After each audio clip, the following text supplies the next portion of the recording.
Well students, dynamic का numerical number 5 देखो बेटे। A 50 gram bullet is fired into a 10 kilogram block that is suspended by a long cord so that it can swing as a pendulum. ठीक है। If the block is displaced so that its center of gravity rises by 10 centimeter, what was the speed of the bullet? अच्छा मेरा बेटा, बहुत अच्छा सवाल है, इसे तुम्हें समझना पड़ेगा। एक्चुअली ये सवाल जो है वो देखो, मैं तुम्हें बताऊं, मॉडर्न एरा से पहले जिस वक्त ये समझ लो कि ये स्पीड कैमरास वगैरह जो है, जिनसे तुम आप क्रिकेट वगैरह में देख रहे होते हो कि बॉलर किस स्पीड से बॉल कर रहा है, या इलेक्ट्रॉनिक टाइमर हैं जिनसे हम बुलेट वगैरह की स्पीड मालूम कर लेते हैं, या इलेक्ट्रॉनिक सेंसर हैं। तो मॉडर्न एरा से पहले बेटा, जब ये चीज़ें हमारे पास मौजूद नहीं थी, तो हमारे पास एक क्लासिकल डिवाइस थी जिसकी मदद से हम प्रोजेक्टाइल का, बुलेट की स्पीड वगैरह कैलकुलेट किया करते थे। उसे हम कहते थे बैलिस्टिक पेंडुलम। अब वो बैलिस्टिक पेंडुलम क्या होता था बेटे, एक जो है हैवी वुडन ब्लॉक को जो है वो एक थिन वायर के जरिए, कॉर्ड के जरिए जो है फ्रीली सस्पेंड किया हुआ होता था कि वो स्विंग कर सके पेंडुलम की तरह। और उसके ऊपर जब कोई चीज़ आके स्ट्राइक करती थी तो जितना वो अपना मोमेंटम ट्रांसफ़र करती थी, एनर्जी ट्रांसफ़र करती थी, उसके मुताबिक वो पेंडुलम स्विंग की तरह डिस्प्लेस होता था। और वहाँ से कैलकुलेशन करके हम उसकी स्पीड मालूम करते थे जिसने आके उस बैलिस्टिक पेंडुलम से स्ट्राइक किया है, वो बुलेट है, बॉल है, या जो भी चीज़ है। तो बहरहाल ये एक क्लासिकल डिवाइस थी बेटा जो पहले इस्तेमाल होती थी, लेकिन फिर इसकी कोई लिमिटेशन थी कि बहुत तेज़ अगर ऑब्जेक्ट मूव कर रहा है तो वहाँ पे ये फेल हो जाती थी। कुछ एनर्जी जो है इसमें जो है वो हमारे पास वेस्ट भी हो जाती थी मुख्तलिफ चीज़ों में। कॉर्ड जो है वो थोड़ी सी एनर्जी को एब्जॉर्ब कर लेता था। तो इन सब फैक्टर्स की वजह से मॉडर्न एरा में जब स्पीड कैमरे आ गए और जो है वो सेंसर्स वगैरह आ गए, तो अब इसका इस्तेमाल जो है वो हमारे पास ख़त्म हो गया। लेकिन बहरहाल आपको न्यूमेरिकल दिया हुआ है तो मैं थोड़ा सा आपको सिनेरियो समझाऊं। सिचुएशन क्या है? सिचुएशन ये है बेटे कि आपके पास एक, यहां से चलो हम एक बैलिस्टिक पेंडुलम को हमने यहां पे एज्यूम कर लिया कि इस तरह से हैंग हुआ है। ये वो वुडन ब्लॉक हो गया बेटा, ठीक है। ये मैं सिचुएशन बता रहा हूं बेटे ताकि आप सवाल समझ सकें, क्योंकि सवाल ये बहुत इंपॉर्टेंट है। इसमें दो लॉज जो है वो एक साथ अप्लाई होंगे एक ही सवाल के अंदर, law of conservation of momentum भी और law of conservation of kinetic energy भी। तो किसी भी पेपर सेटर के लिए ये मतलब बहुत अट्रैक्टिव क्वेश्चन होता है पेपर में देने के लिए। तो चलिए, हमने इसके ऊपर क्या किया। सिचुएशन ये कह रहा है कि हमारे पास एक बुलेट थी जिसे हमने फायर किया इसकी तरफ, बैलिस्टिक पेंडुलम की तरफ। ये बुलेट आके इससे टकराने के बाद वो एम्बेड हो जाएगी इसके अंदर, ठीक है ना, इसी सिस्टम का हिस्सा बन जाएगी। और जब वो इसमें एम्बेड हो जाती है तो हम ये देखते हैं कि ये आपके पास जो बैलिस्टिक पेंडुलम था ये स्विंग की, ये डिस्प्लेस हो गया लाइक अ स्विंग और यहां तक आ गया। तो उसमें आपको बता रहा है कि इसने कुछ हाइट गेन कर ली with respect to its centre of gravity. ये हाइट वगैरह सब आपको गिवन है, मैं अभी डेटा में लिख दूंगा, यहां लिख देता हूं। 10 सेंटीमीटर की इसने हाइट गेन कर ली। तो आपसे कह रहा है कि बताइए जिस रफ्तार से हमने बुलेट को फायर किया था, जिसे आप इनिशियल वेलोसिटी कह लीजिए बुलेट की u1, ये आपको मालूम करना है। तो इस सवाल को कैसे सॉल्व किया जाएगा? देखो बेटे, इस सवाल के दो हिस्से बन जाएंगे। एक हिस्सा होगा जब ये बुलेट जाती है और इस जो है वो वुडन ब्लॉक से इस बैलिस्टिक पेंडुलम से जाके स्ट्राइक करती है।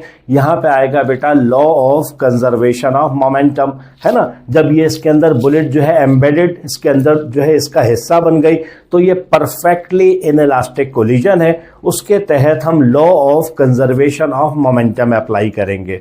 दूसरा हिस्सा आ जाएगा जब ये जो है स्विंग कर रहा है, पेंडुलम स्विंग कर रहा है, तो ये हाइट गेन कर रहा है। हाइट गेन कर रहा है तो काइनेटिक एनर्जी ट्रांसफॉर्म हो रही है किसमें बेटे? पोटेंशियल एनर्जी में। वहां पे हमारे पास आ जाएगा law of conservation of energy. तो दो हिस्सों में सवाल सॉल्व होगा, मोमेंटम और एनर्जी। तरतीब याद रखिएगा, हमेशा पहले law of conservation of momentum apply होगा अकॉर्डिंग टू द सिचुएशन, उसके बाद law of conservation of energy आएगा। ये बेटा आपको बैकग्राउंड समझाना ज़रूरी था ताकि आप इस सवाल को समझ सकें। अब हम अपनी कैलकुलेशन पे आते हैं। अच्छा, दो मैसेज है बेटा तुम्हारे पास, एक मैस ऑफ बुलेट है और एक मैस ऑफ ये वुडन ब्लॉक है। तो इसको हम अगर जाहिर कर दें, मानिए कि स्मॉल एम से, इसे हम जाहिर कर देते हैं कैपिटल एम से। तो इसी के मुताबिक फिर हम law of conservation of momentum apply करेंगे। इसकी इनिशियल वेलोसिटी u1, इसकी इनिशियल वेलोसिटी u2, ठीक है। और उसके बाद जब ये बुलेट और ये दोनों एक ही हिस्से में आ गए, एक ही सिस्टम में आ गए, तब हमारे पास कंबाइन मैस इस्तेमाल हो रहा है बेटा। उस कंबाइन मैस की वेलोसिटी को हमने जाहिर कर दिया v से। बात समझिए बेटे, इसकी इनिशियल वेलोसिटी u1, इसकी इनिशियल वेलोसिटी u2 और फाइनल वेलोसिटी दोनों की सेम ही होगी, जैसे इससे पहले ट्रक और कार वाले न्यूमेरिकल के अंदर आया था। जब ये दोनों एक ही सिस्टम बन गया बेटा, तो अब दोनों स्विंग करके यहां से यहां तक जिस वेलोसिटी से मूव कर रहे हैं, ब्लॉक भी और बुलेट भी, उस वेलोसिटी को हमने कॉमन वेलोसिटी को v से जाहिर कर दिया। तो चलिए डेटा में आते हैं। मैस ऑफ बुलेट आप कह लीजिए कितना दिया हुआ है आपको, 50 ग्राम। किसी भी कॉम्प्लिकेशन से बचने के लिए, यूनिट कंसिस्टेंसी रखने के लिए हाथ के हाथ ही हम इसे बेटा किलोग्राम में कन्वर्ट कर लेते हैं 50 ग्राम से। तो ये आपके पास हो जाएगा 0.05 किलोग्राम। ये आ गया मैस ऑफ बुलेट। अब आ जाइए बेटा मैस ऑफ ब्लॉक पे, इसे कैपिटल एम से जाहिर किया, ये 10 किलोग्राम दिया गया है आपको, ठीक है। ये जो हाइट गेन हुई है इसे भी डेटा का हिस्सा बना लीजिए। हाइट दी हुई है बेटे आपको 10 सेंटीमीटर, इसमें भी यूनिट कंसिस्टेंसी ले आइए, तो ये हो जाएगा 0.1 मीटर। 100 से डिवाइड कर दिया हमने सेंटीमीटर को मीटर में कन्वर्ट करने के लिए। क्योंकि हाइट इन्वॉल्व हो रही है, हमें ज़रूरत पड़ सकती है ग्रेविटेशनल एक्सेलरेशन की, ये हमने लिख दिया 9.8 मीटर पर सेकेंड स्क्वायर। तो ये सारा बेटा हमारे पास डेटा मौजूद है और हमें मालूम क्या करना है, हमें इनिशियल वेलोसिटी मालूम करनी है, initial speed of the bullet यानी u1 मालूम करना है। चलो बेटे सॉल्यूशन की तरफ चलते हैं। पहले हमारे पास ये परफेक्टली इनइलास्टिक कोलिजन आ जाएगा जिसमें बुलेट जाके इस ब्लॉक के अंदर एम्बेड होती है और उसके बाद जो है ये ब्लॉक स्विंग करके यहाँ पे चला जाता है विद वेलोसिटी v। तो क्या कहता है law of conservation of momentum, आप जानते हैं, the total momentum of the system before collision is equal to total momentum after impact. तो ये हो जाएगा आपके पास, आप इस तरह लिखते थे बेटा, मैं पहले वही फॉर्म लिख देता हूं ताकि आपको याद रहे। m1u1 plus m2u2 is equal to m1v1 plus m2v2, है ना, इस तरह से आप लिखते थे। अब इसी को मैं ट्रांसफॉर्म कर रहा हूं m में और m में, तो यहाँ पे क्या आ जाएगा, यहाँ पे स्मॉल m आ जाएगा, बुलेट का लिख रहे हैं mu1 प्लस कैपिटल mu2, हम जानते हैं ये 0 के बराबर है, अभी वैल्यू रख लेंगे, is equal to small mv plus capital mv। दोनों की फाइनल वेलोसिटी को हमने v से जाहिर किया हुआ है। अच्छा बेटे क्या हो जाएगा, ये तो 0 हो जाएगा, आपको पता है u2 0 के बराबर है, मैं लिख भी देता हूं u2 0 है। ये जो बैलिस्टिक पेंडुलम है ये इनिशियली रेस्ट में है जब तक ये बुलेट जाके इससे टकरा नहीं जाती, तो ये तो 0 हो जाएगा बेटा आपके पास। और इसमें कुछ गिवन है आपके पास, चलो पहले फॉर्मूला बना ले उसके बाद देखते हैं। ये हो जाएगा m, सिर्फ m से जाहिर किया है, mu1 इज इक्वल टू, ये पूरा 0 हो गया, यहाँ पे v कॉमन आ गया, तो क्या हो गया बेटे m प्लस कैपिटल m, और ये v आपके पास कॉमन आ गया। चलिए जी u1 मालूम करना है, इस m को भी यहाँ ले जाइए, तो देखो फाइनल मैथमेटिकल फॉर्म ये बन जाएगी, u1 is equal to m plus capital m divided by small m bullet और कैपिटल m जो है ब्लॉक, और ये मल्टीप्लाई हो रहा है बेटा सब कुछ कॉमन वेलोसिटी v से। दो तरीके हैं बेटा, या तो इसे ऐसे ही छोड़ दो फिलहाल, या जितना कैलकुलेट कर सकते हो कर लो, जो तुम्हें सही लगे, जो तुम्हें आसान लगे, कोई फर्क नहीं है दोनों में। चलो हम हाथ के हाथ कैलकुलेट कर लेते हैं। m आपको दिया हुआ है बेटा कितना, 0.05, और ये m दिया हुआ है आपको 10, तो आपके पास u1 किसके बराबर होता है देखते हैं, जगह भी हमारे पास कम पड़ रही है, तो ये आपके पास u1 हो जाएगा बेटे इज इक्वल टू, ये हो जाएगा 10.05, दोनों को प्लस कर लिया, डिवाइडेड बाय ये आपके पास m कितना दिया हुआ है 0.05, और ये हमें नहीं पता बेटा v, ये एज इट इज लेके चलना पड़ेगा। इन सब को बेटा आप कैलकुलेट कर लेंगे, डिवाइड कर लेंगे, तो आपके पास आ जाएगा u1 is equal to 201 multiply by v। v की हमारे पास फिलहाल नहीं है बेटा वैल्यू, तो हमने इसे इक्वेशन 1 कह के फिलहाल फ्रीज कर दिया।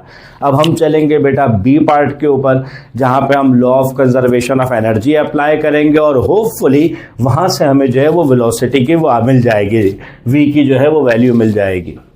अब यहाँ पे एक बात समझना बेटा, जब law of conservation of momentum तुमने अप्लाई किया था तो बुलेट को तुमने अलग कंसीडर किया था और इस ब्लॉक को अलग कंसीडर किया था, लेकिन जब आप law of conservation of energy apply करते हो ना बेटा, तो वो इस हिस्से पे अप्लाई हो रहा है,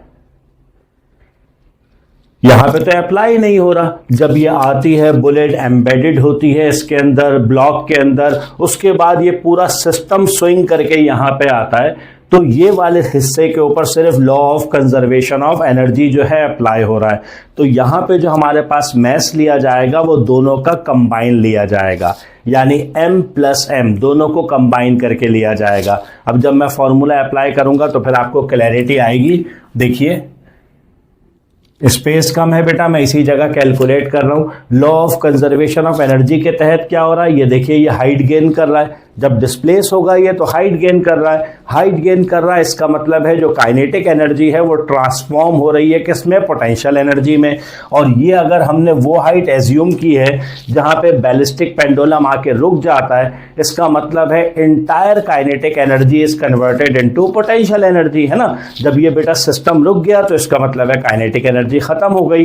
तो कहां चली गई, energy can neither be created nor be destroyed. हम देखते हैं कि हाइट गेन हुई है, तो हम ये कहेंगे कि loss of kinetic energy is equal to gain of potential energy.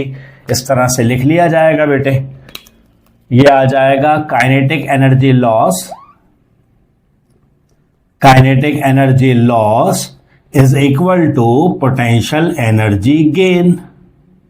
अच्छा जी, काइनेटिक एनर्जी का फॉर्मूला क्या है बेटा, half mv square 1/2 mv square. इसीलिए मैं वाजे कर रहा था कि यहाँ पे m सिंगल मैस नहीं है, यहाँ पे m इन दोनों मैसेस का समेशन है। तो हमारे पास आ जाएगा 1/2 m plus m multiply by v square, जो इसकी रफ्तार है, मैसेस दोनों कंबाइन लिए जाएंगे, प्लस पोटेंशियल एनर्जी का फॉर्मूला आ जाएगा ग्रेविटेशनल पोटेंशियल एनर्जी का mgh। यहाँ पे भी पूरा सिस्टम ही हाइट गेन कर रहा है, तो मैसेस दोनों के सम हो जाएंगे। तो इक्वल आएगा बेटा यहाँ पे, इक्वल टू पोटेंशियल एनर्जी की जगह आ गया mgh, यानी m plus m multiply by g multiply by h। बस अब सिंप्लीफाई हो जाएगा, ये पूरा ब्रैकेट बेटे कैंसिल हो गया आपके पास। ये आपकी रिक्वायरमेंट है जो आपको मालूम करना है ना, v स्क्वायर। तो हमारे पास बेटे v स्क्वायर यहाँ लिखते हैं, v स्क्वायर किसके बराबर आ जाएगा, ये 2 यहाँ डिवाइड हो रहा है, यहाँ के मल्टीप्लाई हो जाएगा, तो ये हो जाएगा बेटे 2gh। ठीक है जी। और v अगर हमें मालूम करना है तो v बराबर हो जाएगा √2gh के। अच्छा, 2 तो कांस्टेंट है, g कांस्टेंट है, h कांस्टेंट है, इन सब की वैल्यू रख लेना। g की वैल्यू 9.8 और हाइट की वैल्यू सेंटीमीटर में नहीं रखना बेटे, ये वाली रखना मीटर वाली, 0.1 मीटर वाली। इन सब वैल्यूज को आप रखेंगे तो v आपके पास आ जाएगा √1.96। हमें तो रूट चाहिए सर, तो v का रूट निकाल लीजिए आप, तो ये आ जाएगा 1.4 मीटर पर सेकेंड। ये आपके पास v आ गई बेटा। क्या करें इस v को, देखो ना यहाँ पे इक्वेशन 1 छोड़ के आए हैं, ये रही। इस v की वैल्यू को इक्वेशन 1 में पुट करेंगे तो आपको बुलेट की इनिशियल वेलोसिटी मिल जाएगी। चलिए कैलकुलेट करते हैं। By putting in equation number 1 what we get, u1 is equal to 201 अपनी जगह बेटा पहले ही कैलकुलेट कर चुके, मल्टीप्लाई बाय v की जगह क्या आ जाएगा बेटे 1.4। चलें बेटे इन दोनों को मल्टीप्लाई कर दीजिए तो आपके पास आ जाएगा 281.4 मीटर पर सेकेंड। ये बेटा आपके पास वैल्यू आ गई। तो जिस रफ्तार से बुलेट को फायर किया गया था बैलिस्टिक पेंडुलम की तरफ, उसकी स्पीड कितनी है बेटे 281.4 मीटर पर सेकेंड।